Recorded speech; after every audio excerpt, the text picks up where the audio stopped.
Good morning. How are you today? Well, it is windy and it is cold and it is sunny. And right now I'm tipping toward the unpleasant feeling. We need spring. We need it now. I protest. It's interesting how there's a dividing line in America between people who can function and think, care about themselves, help others, and suffer the joys and failures of life as best they can. And then we have what appears to be a group of people who are either delusional or know better and lie about what they actually know.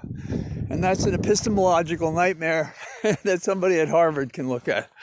I suppose Columbia would too, but I think the answer is it's a combination of that other group that both lie to themselves and lie to people. They hypnotize themselves into believing something. Let's take the deaths of Asians in Georgia. It's very interesting that whenever the Republicans are on the wrong side of something, for instance, a casual attitude toward xenophobic bigotry, that then they find a way to attack those persons who suffered death in this case. 6 of 8 people were Asian in the 3 massage institutions where this maniac went with his 9mm killing people. And so today what happens? Same thing that happens to every other public figure who comes forward and says something. They're shaming the people. They work in a massage parlor. I don't know there have been any complaints there that it's more or different than a massage. But if the police aren't prosecuting them and they can't find offenses and they've existed and operated there, then are you saying that a person implicitly, by shaming these organizations, are you saying, well, it'd be okay to kill them because they're doing this thing? Or is it that society does allow for certain conduct that may or may not be illegal, but none of it merits killing them? So what's the explanation? Those other people who are very happy with discrimination and hurt and pain and have no charity, they're just as happy to, go after these people again. And I suppose it's because they're inherently bigoted. And on some level, they must know it. And if you caught them on a late Friday night with a pint in their hand, you'd probably hear them say the kinds of things that let you know who they are.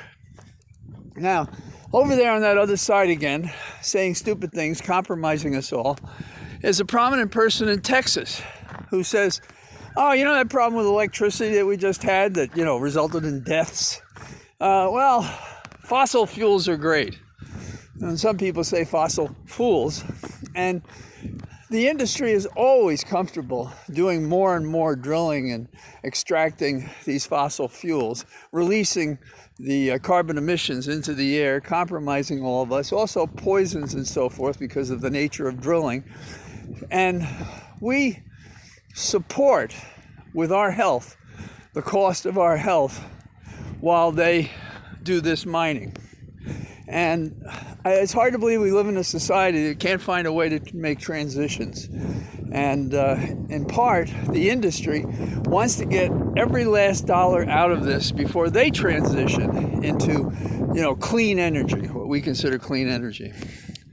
On the Hill, we have important legislation sitting there, and it's not moving because we presently need a vote of 60, the filibuster rule.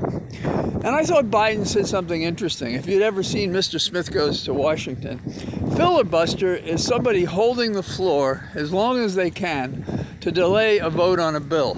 In other words, you have to put some skin in the game if you want to bring the Senate to a halt. And Lindsey Graham's already said he would stay there until he dropped. I look at that comfy person like all these guys who have these images of accomplishing amazing things when they do nothing hardly at all. And I think, yeah, okay, Lindsey, let's see if you can do it. let's call your bluff. And I think that the Senate is moving carefully, vetting how, instead of asking whether anymore. So I think the good news is we're going to see some form of a majority rule on the Hill, and perhaps that'll mean the old filibuster rule.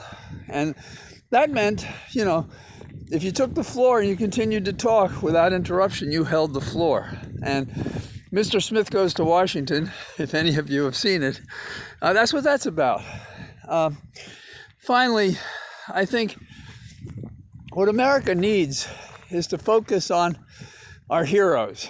Like, what was it? Cheyenne Brody, when I was a kid. Some of you, men may remember, maybe even women, I don't know. It was a great old show. And this guy, Clint Walker, he's 6'8", and he was square-shouldered, and the bad guys always got it.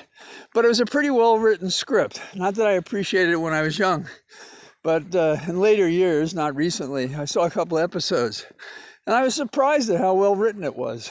We need heroes. Well, we have a couple of unassuming heroes, and I think Biden is one of those. And it's a long time before when we had a hero in government leading us. But Biden said, I'm going to get these vaccines out. He's doing it. I'm going to look into this problem at the border. He's doing it. He's openly telling us what his problems are while he's doing it.